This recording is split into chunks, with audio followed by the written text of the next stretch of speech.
গরু হত্যা পাপ আখ্যা দিয়ে বাংলাদেশে গরু রপ্তানি বন্ধ রাখলেও গরুর মাংস রপ্তানিতে কোনো অংশেই পিছিয়ে নেই ভারত।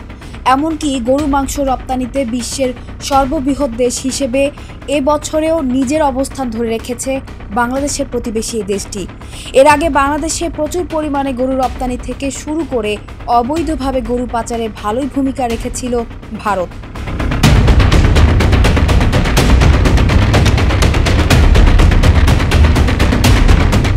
কিন্তু খুনি হাসিনার পতনের পর ধর্মীয় উস্কানি থেকে শুরু করে বিভিন্ন রকম ছল চাতুরি শুরু করে ভারত। সেই ছল চাতুরির অংশ হিসেবে বাদ যায়নি তাদের গোমাতা। খুনি হাসিনা কি পরিমাণ ভারতের গোলামি করলে হাসিনার জন্য ভারত তাদের গোমাতা নিয়েও রাজনীতি করতে দ্বিধায় ভুগছে না, সেটি ভাবার বিষয়।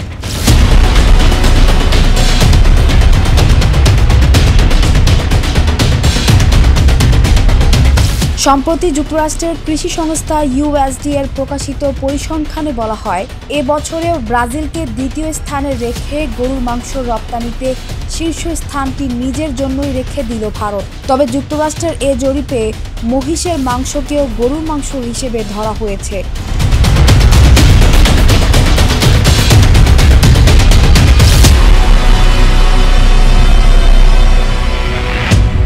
প্রকাশিত পরিসংখ্যান অনুযায়ী 2015 অর্থ বছরে ভারত 24 লাখ টন গরুর মাংস রপ্তানি করেছে। দ্বিতীয় অবস্থানে থাকা ব্রাজিল রপ্তানি করেছে 20 লাখ টন এবং তৃতীয় স্থানে থাকা অস্ট্রেলিয়া রপ্তানি করেছে 15 লাখ টন। বিশ্বে গরুর মাংস রপ্তানির 58.7% নিয়ন্ত্রণ করে এই তিন দেশ। এর মধ্যে থাকা একা ভারত নিয়ন্ত্রণ করে মোট বৈশ্বিক রপ্তানির 23.5%, যা গত বছর ছিল 20.8%।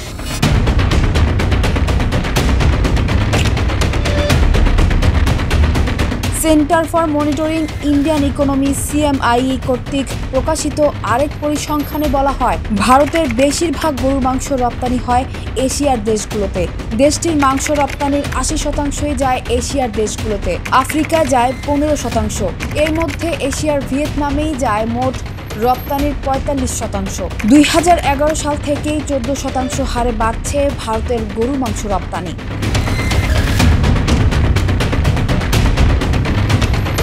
অথচ সেখানে বাংলাদেশকে গরুর মাংস রপ্তানি দিতে যত ধরনের ধর্মীয় সহানুভূতি টানা যায়, সেই প্রচেষ্টাতেই রয়েছে ভারত। বিশ্বে রপ্তানির সময় ভারতের জন্য গরু শুধুমাত্র একটি পশু, কিন্তু বাংলাদেশে রপ্তানির সময় গরু হয়ে যায় তাদের জন্য গোমাতা।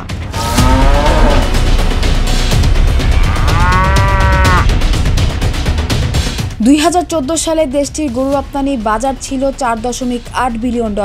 2023-এ দেশটি বাসমতি চাল রপ্তানি করে যে আয় করে, তার চেয়ে বেশি আয় করে গরুর মাংস রপ্তানি থেকে। গরুর মাংস রপ্তানিতে দেশটি এগিয়ে থাকলেও সম্প্রতি বাংলাদেশে গরু পাচার বন্ধ করে দেয় ভারত।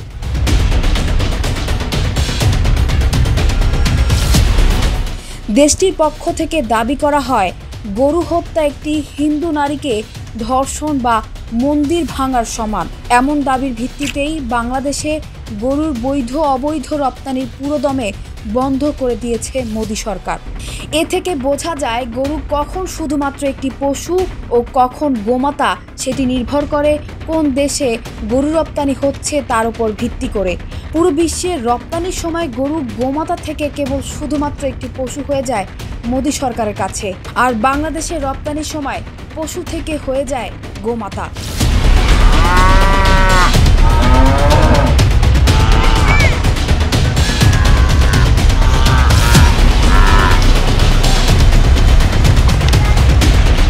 খুনি হাসিনা পতনের পরপরই বাংলাদেশকে নিয়ে যত ধরনের প্রোপাগান্ডা থেকে শুরু করে ধর্মীয় উস্কানি দেওয়া যায়, সবই করে আসছে মোদি সরকার। নিজেদের গোমাতাকেও রাজনীতির অংশ বানাতে একটুও ছাড় দেয়নি এই ভারত সরকার। তবে এ ধরনের ছল চাতুরির ফলে বাংলাদেশের ক্ষতির চেয়ে বেশি ক্ষতি হচ্ছে ভারতেরই।